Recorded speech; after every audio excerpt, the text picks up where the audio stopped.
tricks. As for me, to live my life meant throwing myself into a life of dissipation.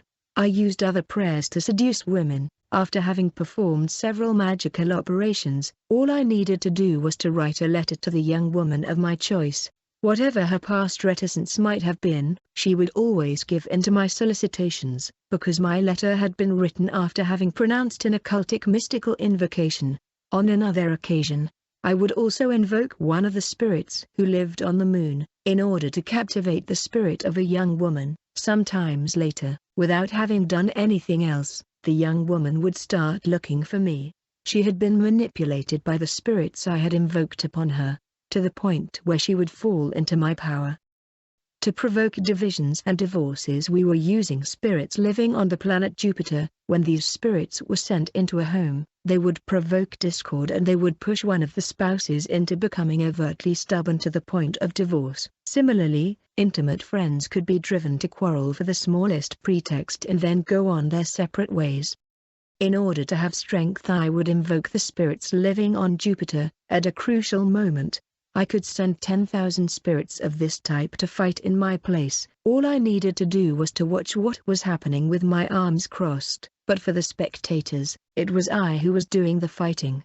This is the same phenomenon that is used by certain people for boxing matches, wrestling, karate, etc. Everything that I have just described to you is just a small sample of the exercising of practical magic which I had learned in this book, The Special Prayer of Saint Charlemagne. First of all, it is striking to see in this title the word saint. No one ignores who was Charlemagne. He was an emperor, a man of war, who never served God in anything but who today is called saint. I will use this case to demonstrate that all of those whom the world calls saints are in reality just demons. According to the tradition, this prayer engraved on a stone was to have been found by the Emperor Charlemagne inside the tomb of Jesus. It supposedly gave him the victory over all of his adversaries. We used this prayer to ward off all diabolical influences, against fetishes, and it made us invulnerable. A copy of this prayer was hung in my father's living room, to protect the house and its occupants against any evil spell. I can recount here an event which has remained in the memory of my entire family. One day, a paternal uncle used his magical powers to cause lightning strike on our house, but no one was hurt. We attributed our survival to the protection the prayer that was given us. One must know that in our ethnic group, certain people are capable of causing such artificial lightning and thunderclap in order to kill people or to destroy their property. How I saved a friend. Near the beginning of the year 1972, I had a friend with whom I shared all of my sorrows and joys, except for the secret of my occultic powers. One day, the spirits told me that this friend had had a spell cast upon him and that his death had already been decided. Since I liked him a lot, I had compassion on him and asked the spirits if there were a way to save him. Anything was possible according to them, but in order to do that it was necessary for him to live through his death before he could be saved. I was asked to go out with him one Saturday night, in order to return home later in the evening. That day on the way home, we were to go through a small valley before returning to our house. While we were on the other side of the hill, we saw some people far off surrounding a corpse and weeping. When we came near, suddenly we realized that the lifeless body was my friend's, who was, however, alive by my side. Having seen this, he was seized with fright and turned to embrace me under the weight of emotion. At the same time, we saw on a nearby tree, an entirely naked man climbing the tree while leaning on his posterior. After careful examination, we recognized him to be the customary chief of our village. When he saw we had recognized him, he did not want to let us go. He laid a trap in order to take our lives by means of a demon who was waiting for us nearby. Since I was in perfect communication with my spirits, I was immediately warned of the danger we were in. I asked them for immediate protection. Then we saw a dwarf carrying a very big package on his head. We had just barely avoided him. It was this demon that was assigned by the village chief with the mission of destroying us. The package he was carrying contained the spirits of all the people who had been killed and sacrificed by the village sorcerers, and this demon who was a dwarf was the supreme chief of the witches of the village. My friend was very frightened by all these things we had seen, and it was not possible for him to sleep by himself. So I brought him home with me. I spent the entire night talking to the spirits in order to know the final stage of my friend's deliverance. In order to set the spirit of my friend free, I had to speak to a maternal cousin because it was he who cooked the flesh of sorcery victims. I had to ask him to return my friend's flesh. The next morning was a Sunday. At 6 p.m. I called my cousin again, this time with a different kind of determination. I ordered his spirit to fetch the cooking pot where my friend's flesh was being cooked. His spirit left while his body pretended to be sleeping. This spirit had to steal the pot. The sorcerer's gathering was taking place at a rock quarry. When the spirit of my cousin came back with the cooking pot, we saw in front of us a pot full of stew. I called my demons and they came to restore the flesh of my friend. As a result, my friend escaped death.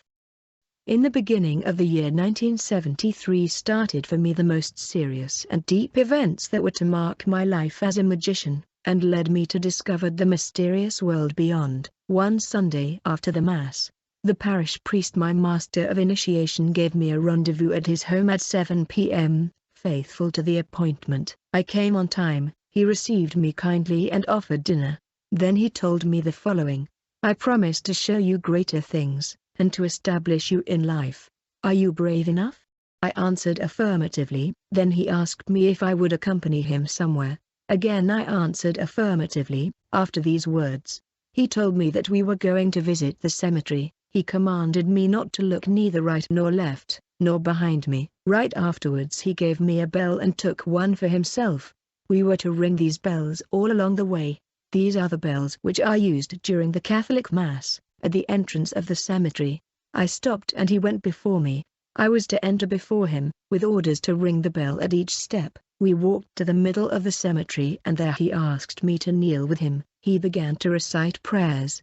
He was invoking the first person who had been buried in the cemetery. I listened to him courageously. Several instants later, we saw someone coming to answer him.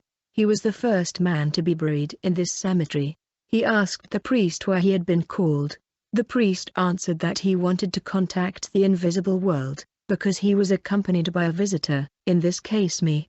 The spirit gave him his agreement, then began to invoke a superior demon called Boss Bombard. Suddenly, a big earthquake took place, and a very strong wind began to blow. In the face of these unusual events, I took fright. Having noticed it, he reassured me. Suddenly, a booming voice, deep and authoritarian, was heard, but it was difficult for me to localize it. This voice asked the priest, "Why are you bothering me?" He then answered that he had come with the youngster. Bombard addressed me by my name. "I don't know how knew my name," he said. "Bakajuka, why are you here?" Ignoring the reason of my presence at the cemetery, I mumbled that I had come to accompany the priest. He told me to wait, and was going to tell me what I was supposed to do. Then I heard the priest and the voice conversing in a language I didn't understand. Once this conversation had ended, Bombard said to me, "Bakajuka, we can see that inside of you there are many doubts, but in order to show you that serious things happen here, ask me what you want, and I will fulfill it immediately." My ardent desire had always been to avenge my big brother's death, so I said to him, "My big brother is buried in this cemetery. I want to see him and speak to him." The demon Bombard made me wait 1 minute.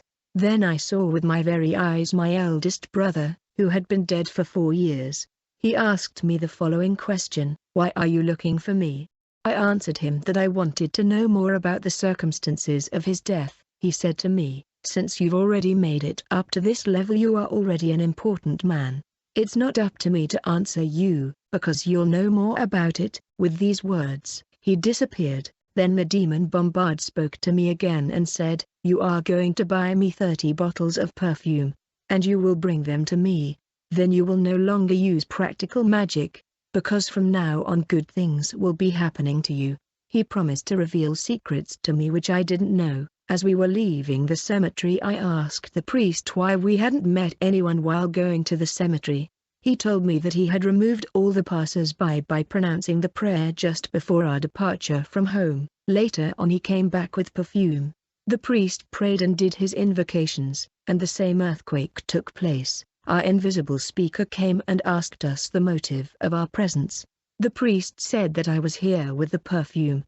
Bombard asked me to come forward a few steps and place the package on the ground. Bombard promised to choose a place in my room that would be a sort of mailbox where I would receive the correspondences that were addressed to me. He promised to send me a prayer book that I was to learn by heart for 3 months, as well as a magic chain and some magic powder. 2 days later, I found at the foot of my bed a letter written by Bombard, which informed me of my postal box number, P.O. Box 0/0045+, and my telephone number, 00110012. General direction, India. I was to send this letter back into the invisible world after having taken knowledge of its contents, because anyone who read it would have to die. This general direction was located at 102 Cemetery Road, in the invisible world. A week later at midnight while I was sleeping, I heard as if in a dream, something fall at the foot of my bed. I jumped and realized that the promised prayer book was there. This place was indeed the location of my magic postal box. The book's cover carried some very significant drawings. My name was printed at the top of the cover. Underneath was represented a closed coffin, in which was laid a corpse. A cross rose above the coffin, at the top of which a bird was perched. Underneath the coffin 14 little crosses were aligned horizontally. The coffin and the corpse signified that all my activities would be centralized from the cemetery, place where the dead are buried. The bird perched on the cross indicated that it was from the cemetery that we were to fly away to the invisible world. The book contained a series of 16 prayers which I would needed for my activities, such as to travel to the cemetery, to invoke the invisible world, to speak with the dead, to be successful in matters of love, to produce miracles, to make money, etc. I would have to do my best to memorize all these prayers during the 3 following months. The next morning at 6:30 a.m., I went to the priests to give my report. During our conversation, he told me that each time I read a phrase of these prayers, the inhabitants of the invisible world were alerted. Later when we went to the cemetery, the priest encouraged me to pray. I recited the invocation in the book 12 times but without results.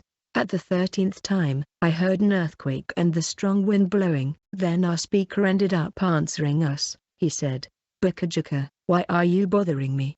I answered him that I had come to show him that I had mastered the prayers well.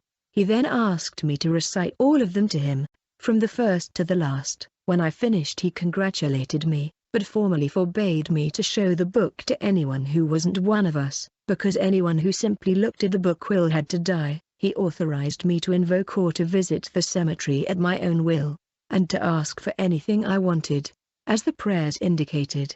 He added, "Before I give you the authorization to use the prayers, you must be baptized." Therefore I left the place we were kneeling, and I went farther into the cemetery. There I noticed an old bottle of Johnny Walker whiskey filled with water. Bombard commanded me to wash my entire body in this water. I did it and noticed that the water never diminished in the bottle. The priest advised me to be very discreet. I had become a familiar of the cemetery.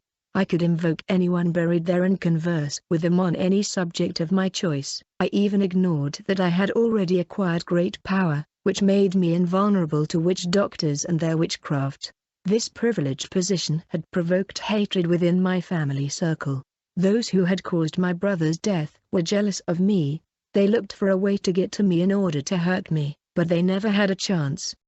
In 1976, the priest called me to inform me of the expiration of his term in Zaire. He said he didn't want to abandon me along the way, in his own words. Therefore we were now to make a giant step so as to attain the final goal. However, I thought I had reached the summit of my powers, and I was surprised to find out I still had things to learn. I made an appointment with him to go to the cemetery at midnight. When we left at midnight, the priest took along a small rectangular carpet. Arriving at the cemetery, he invoked the first dead person to have been buried in this cemetery, for we were going to travel in the parallel dimension.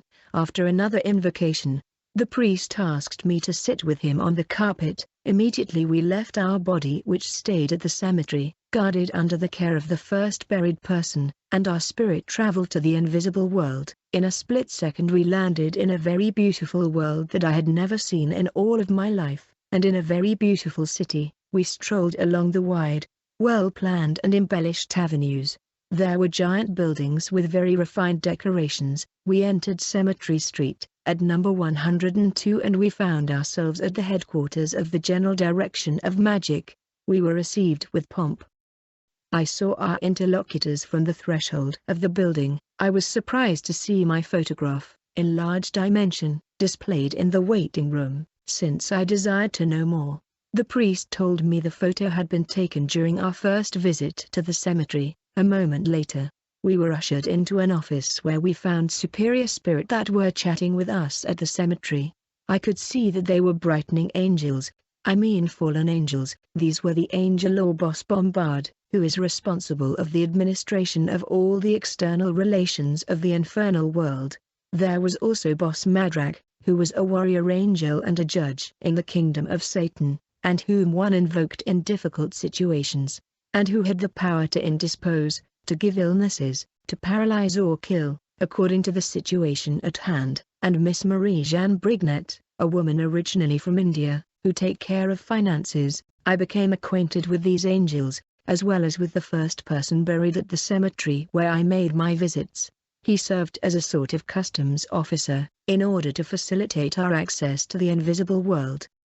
After having met these fallen angels from the hereafter, I was introduced to people who live on the earth who had relations with the invisible, especially those who lived in Zaire. Then I was invited into the Great Hall of Gathering, where I found many historical personalities, some whose lives we had studied at school, scholars, scientists, inventors, great businessmen, political figures, and, finally, members of the Catholic clergy, cardinals, priests, etc. The day's session was organized so as to present me to the invisible world. I saw Pope Paul VI making his entrance. He was the one who directed the ceremonies. It goes without saying that the Pope was the representative of all the living people who attended the invisible world. He is the representative of Lucifer on the earth, and he held the supreme power. The Pope was still alive at the time. He pronounced a long speech, after which I was baptized master to the 3rd degree, 16th power. The ceremony ended with a reception and a toast. But the wine was human blood. There was neither day nor night in this world, but there was an ambient atmosphere. After this first contact, the priest with the authorization of Bombard took me for a visit of this world with another individual. I made a sightseeing tour going in here, coming out there, in the midst of all of these sumptuous buildings and edifices. Then we stopped in front of a high fence, hermetically closed. Someone came to open and asked us to remain on the threshold. Inside the fence people were carrying heavy burdens. Some were suspended by a foot upside down. Others were being tortured. I asked what this was about. I was told these were people who had committed suicide on earth, and who had to endure punishment, because they had no right to take their own life. Further ahead this individual drew my attention to a place which had the form of a bottomless pit, so large and deep that I am unable to determine its breadth or dimensions. He told me that this was hell, but it wasn't open, for the time had not yet come. Since the time to return to the earth was drawing near, we came back to the angel Bombard to say goodbye. He asked me if I was hungry. Naturally, I was filled with wonder about the discovery of this new world. He gave me a biscuit, small and round, which I savored. Once eaten, this biscuit appeases the appetite for 3 days. All the formalities having been accomplished, we returned to Earth. I was surprised to find it was midnight when we arrived at the cemetery. In this invisible world there are no hours, like on Earth. I had spent about 30 minutes in that world. We had the custom of having in the invisible world on every Catholic holiday throughout the year, and upon convocation for every extraordinary session. With the help of my magic carpet, I could travel all over the earth of the living without any administrative formality, and thus have been able to travel all over the world. I promised to buy him a car in the days ahead. At these words, he took me for an adventurer. Later he asked me to move out of my father home and buy a piece of land. The site chosen for me was located in the neighborhood of the hospital of Kananga, not far from the city's cemetery. This place was ideal for me to easily contact the invisible world or to visit the cemetery without hindrance. Since we lived in a traditional society, The attacks from the sorcerers continued. They did all they could to destabilize me. They even sought to take my life if it had been possible, but in vain. The position I held in relation to them was very preeminent. Unable to do anything against me, they went into the invisible world to accuse me.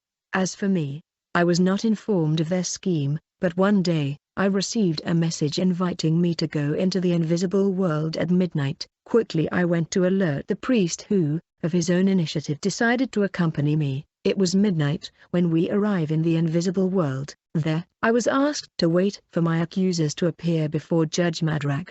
I was surprised, but the priest, my faithful companion, reassured me. A moment later, I saw 9 people file in, all members of my family and with whom I was perfectly acquainted.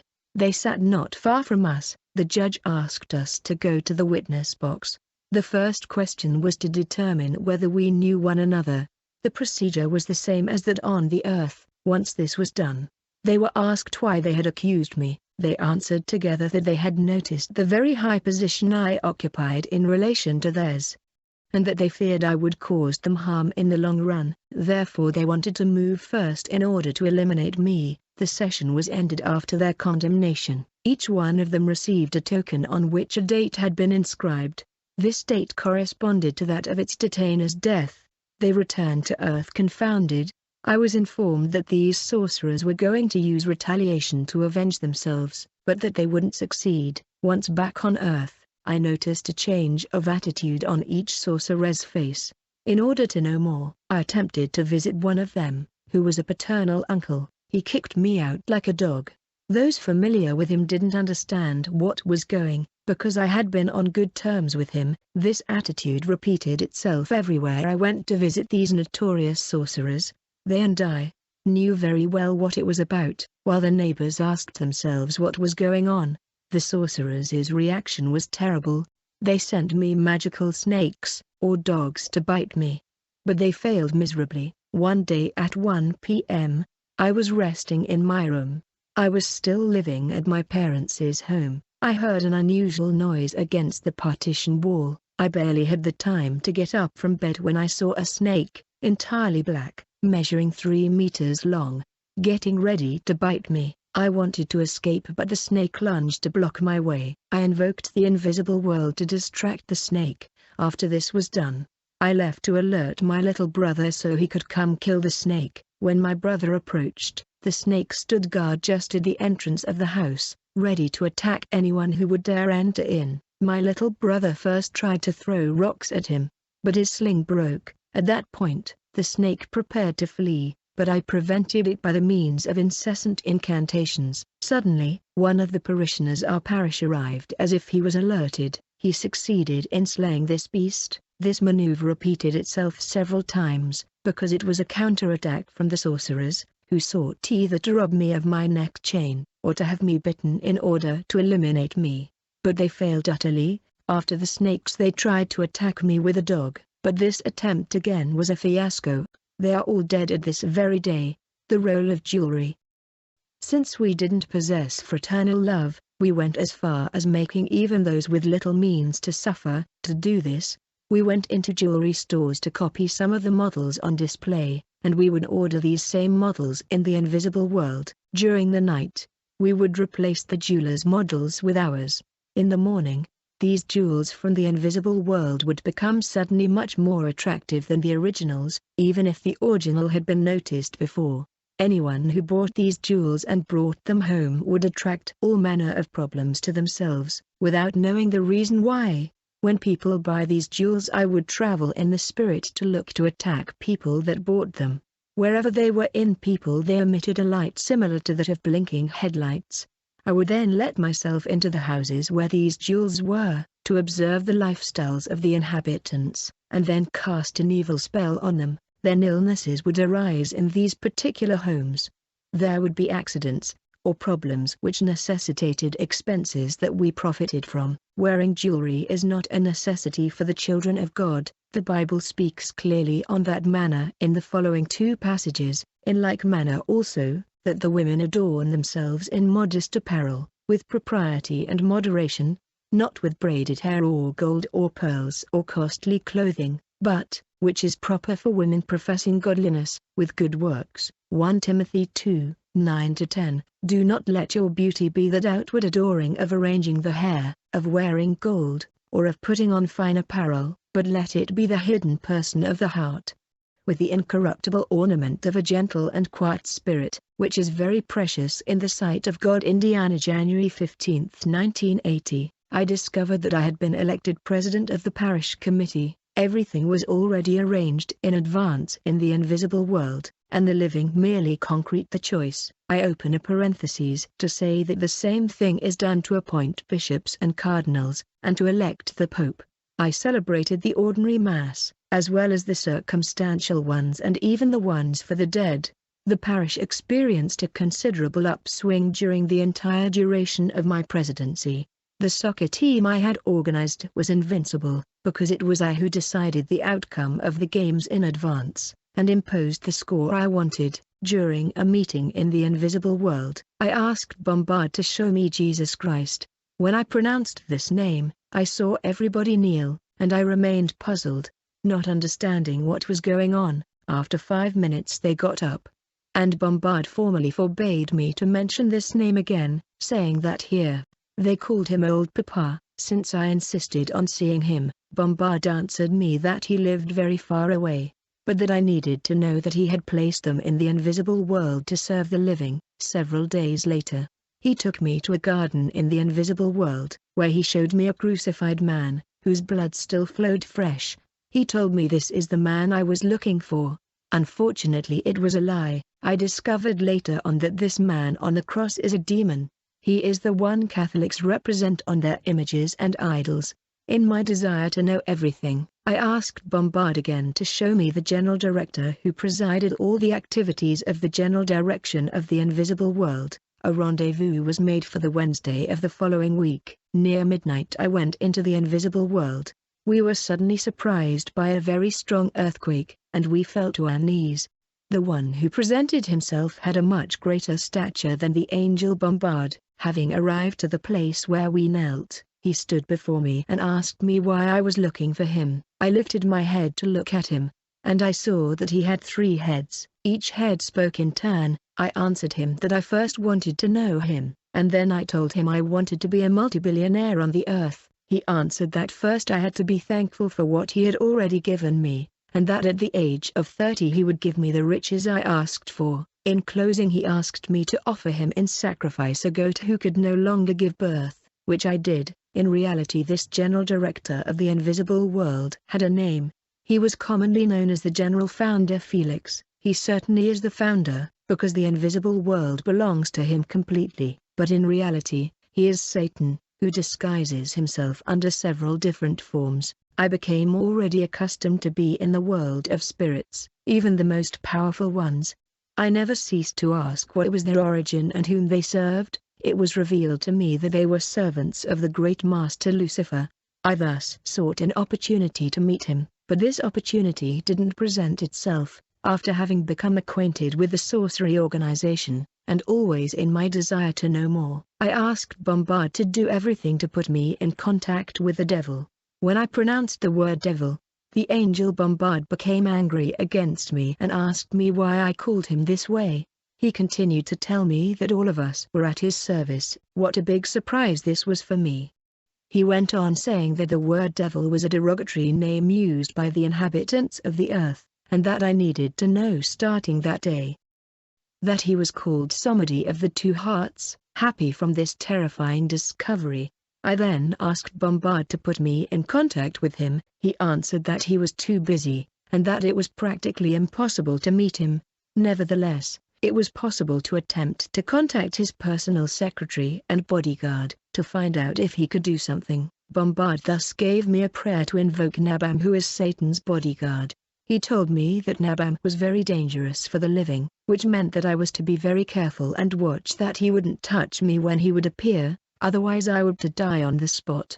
The invocation ceremony was to take place at midnight. It involved a whole set of preparations of which I won't mention the details, except to specify that I had to obtain, among other things, some holy water that is found in Catholic churches. I had to trace a circle around myself with lime, and a circle for Nabam, and I had to be alone in the house.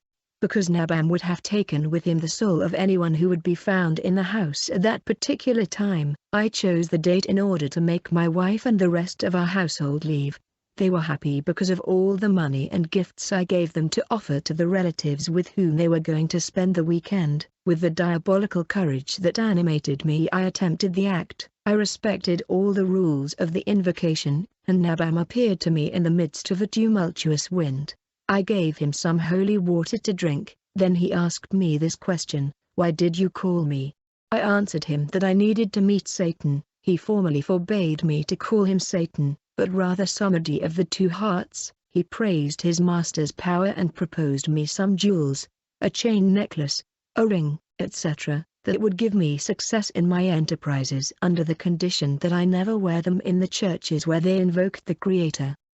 I refused his offer, because the chain necklace I possessed could already be used without any conditions attached, and I insisted to see Somebody of the Two Hearts. I wanted to go quickly to save time and to discover other things.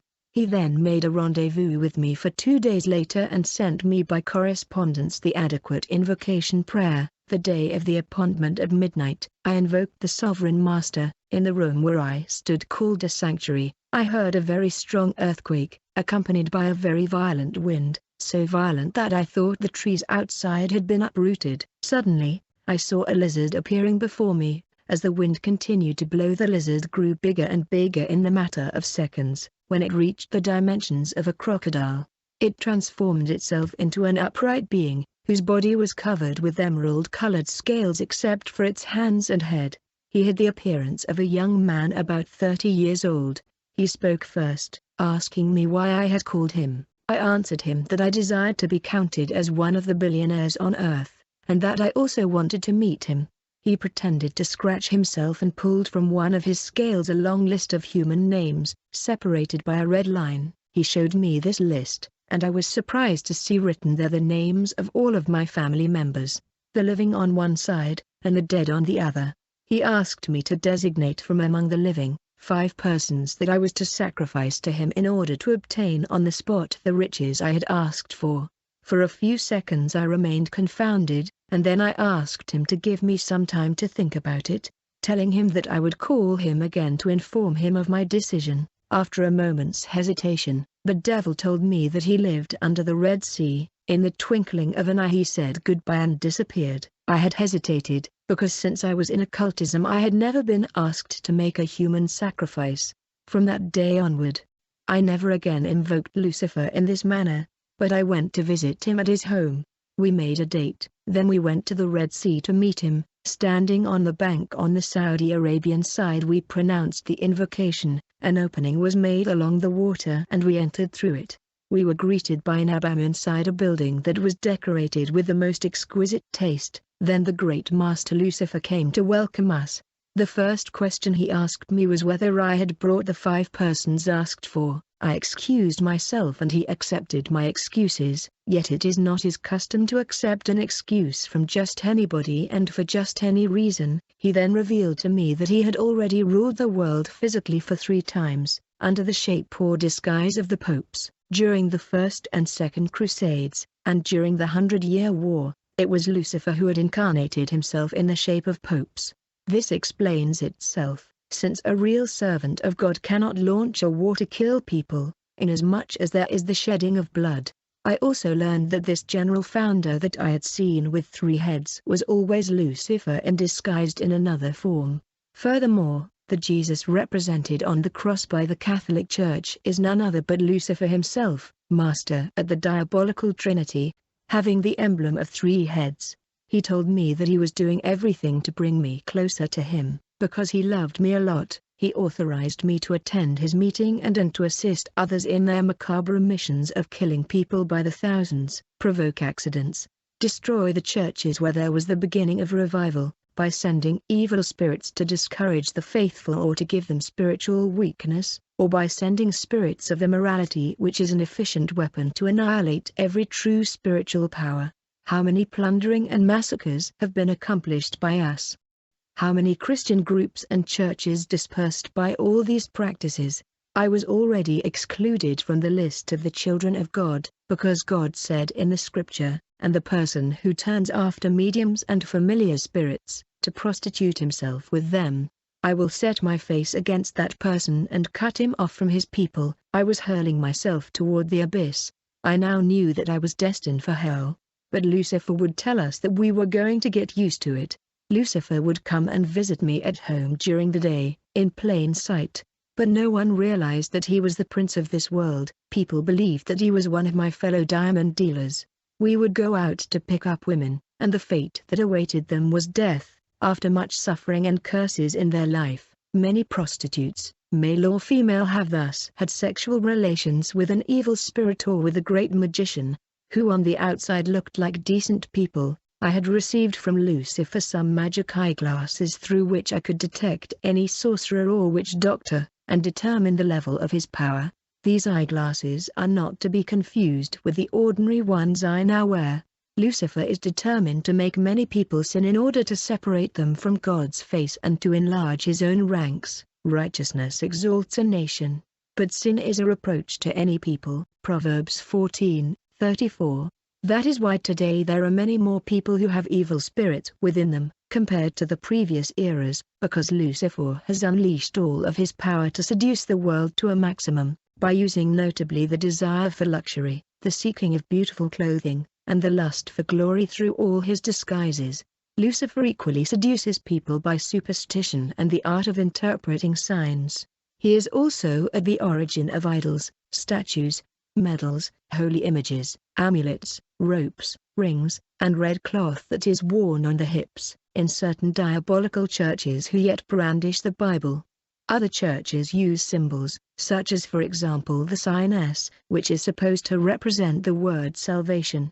Others do it in a more complicated manner, by entwining the S with a cross, or by using the sign of the swastika. Some shake hands in the form of a cross, others wear obligatory white clothing. In these churches of the devil you will find thousands of adepts ready to sacrifice everything in order to defend the interests of their group. Divination, astrology, yoga, Rosicrucianism, the Mahagari, psychoanalysis, telepathy have a direct relationship with magic, to accomplish supernatural things and miracles, and because of the ambition and avidity of men, the devil hides himself today under the learned names of research and science.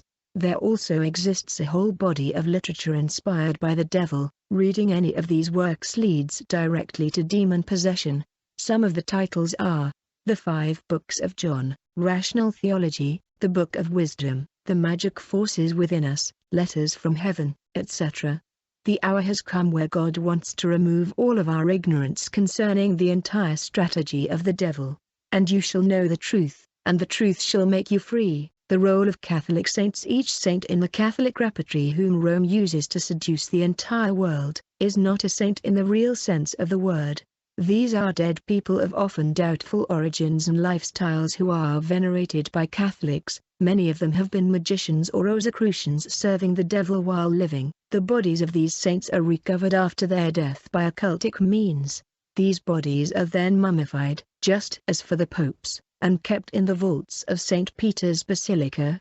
When a new parish is opened somewhere, all of these spirits assemble together in the invisible world and draw lots to know which saint will be assigned to it. Once a name has been chosen, Lucifer orders the Pope to remove a piece of the body of this person. The part is then prepared by being enclosed in a white-colored stone which will be placed inside the new church's altar. From now on it is that particular demon who will patronize all of the activities of the parish where he has been assigned. We do not ignore that a demon is given the mission to harm man. He will strive to instill false doctrine into the adepts of this religion, and arouse them into always multiplying sin upon sin. This white-colored stone is normally featured underneath the drapery covering the altar, before celebrating the Mass. Every priest must kiss the stone. The aim of this kiss is to lead the assistants into believing without contesting everything that it will be told, by means of the magical powers invested inside the stone. This same stone is used to communicate the priest's wishes to the parish's patron, that is, the dead person whose body part is enclosed inside the stone. It is this spirit which brings the parishioners' spirits to submit to the will of the invisible world. God does not authorize us to communicate with the dead, nor to offer a cult to them. When people are led into this idolatrous act, they are constantly profaning the name of the Savior. Here is the biblical truth concerning this matter: He is not the God of the dead, but the God of the living. You are therefore greatly mistaken. God doesn't need the dead, even though they might be with him, to transmit his message to man. This is confirmed in Luke 16 verse 27-31, when the rich man asks the deceased Lazarus to return to warn his brothers. Abraham's answer is firm: God does not need the dead in order to speak to the living. I open a parenthesis to say that during the entire length of my ecclesiastical duties at the head of the St. Bruno parish, I discovered that the Mass itself is nothing else but an act of magic. I say this as a practicing member. In 1983, I decided, with the permission of Bombard, to leave the city of Kananga to definitely move to the capital, Kinshasa. This was accorded to me November 6, 1983, and I took leave of my brothers. The same night, I took my magic carpet and my luggage, and, by means of the cemetery, went to Kinshasa. I arrived there by the old cemetery of Delve. After a stay at the Okapi Hotel, I lived in Delve for 16 months before getting in touch with some brothers and acquaintances. While accomplishing my double ecclesiastical and magical mission, I participated in the Archbishop of Kinshasa's Jubilee September 22, 1984. I was filmed by his side during the inauguration of St. Joseph's Hospital in Limete, wearing white glasses with black frames, and black pants with a beige jacket.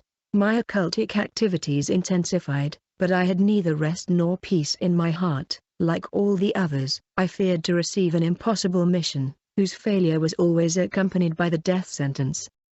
The Marine Kingdom. All of those who were sentenced to death were brought under the earth to be exterminated. That is when I decided to go there to take a look, with the permission of the supreme authorities. In order to do this, I had to meet with the Queen of the Coast, who was to give me access to this marine world. I therefore went to Pointe-Noire, in the People's Republic of the Congo, to meet with the Queen of the Coast, on the shore of the Atlantic coast. There we penetrated underneath the ocean, visiting her offices and her servants. One must mention here that the Queen of the Coast comes to our cities in a physical form to seduce skirt chasers and kidnap them. Those who will have sexual relations with her will find themselves possessed, and will be cursed during their entire life. The seductive fashions which young women wear today always come from the Queen of the Coast. Underneath the earth, I discovered many more things. There were factories where people were busy creating models of beautiful cars or luxury equipment. When the models are ready, they bring them onto the earth, into the physical world, to be built. There was an electronics factory where televisions, radios and many other household appliances were made. I saw large, research and study rooms where great scientists and learned men, like Einstein, Archimedes, and others, were elaborating and perfecting their inventions and formulas. I also visited a building made up of 3 chambers: the Black Room, where victims are executed; the Intermediate Room, where the victim is put into a press to extract the water from its body. The water obtained this way transits through Lucifer and is sent to the Pope, who has it put into flasks. This is what is called holy water blessed by the Pope. The victim's body is then transferred to the drying room, where it is burned. The ashes will be added to those of Palm Sunday, and will be used to anoint the foreheads of the faithful on Ash Wednesday. I remained underneath the earth for 2 weeks, to familiarize myself with this environment. Then I regained the earth. I never left the company of Lucifer. We would go out together in big Mercedes, which weren't really normal cars but coffin. We would visit all the high-class places of Kinshasa, such as the Hotel Intercontinental. There, we would seduce and sleep with women who were to die several months later at the entrance of bars. Lucifer places naked goddesses to put a spell on those who come to drink. The unification of churches and worldwide political power. On May 25, 1985, Pope John Paul sent out an invitation to all the important people of the world, including those who call themselves evangelical but who work only for their own interests. The place chosen for this meeting was Nairobi in Kenya. and 800,000 people came together on this occasion of the Pope's visit. The work to be done had to do with the unification of the churches and the unification of the political world under the authority of the Pope. During one of the meetings personally presided over by the Pope on June 1, 1985, it was decided to delete from the Bible the following portions of scripture already mentioned. Soon afterward, it was even decided to publish a new Bible that would not carry these portions, and which would be called Jerusalem. The Pope, aided by the powers of this world, will strengthen his throne to make himself to be worshipped like God. And the false prophet of the false peace will do everything to convince the entire world to align itself behind the Pope. 1. The Pope is in the process of persuading all the heads of state of the entire world to adopt a policy that is conform to his projects. Thanks to its riches, the Vatican will succeed in imposing its will over all the poor and over every country whose economy is in difficulty. The application of the mark of the beast will be done in two manners. The first mark will be spiritual, through the total corruption of morals and the abandonment of the path of truth. This corresponds to 18 qualifications, that can be regrouped into 3 series of 6, forming the number 666, and that are enumerated in 2 Timothy 3, 2-4. For men will be lovers of themselves, lovers of money, boasters, proud, blasphemers, disobedient to parents. 6. Unthankful, unholy, unloving, unforgiving, slanderers, without self-control. 6. Brutal, despisers of good, traitors, headstrong, haughty, lovers of pleasure rather than lovers of God. 6. The other mark will be physical, either by a seal, either by a mark worn on the body, and which will allow those who belong to the beast to be identified. If a child of God finds himself in one of these above-mentioned qualifications, he must repent and pray with all his heart that God deliver him, because this spiritual mark will bring upon him the physical mark, from which one will not be able to escape, since the spiritual mark is already present.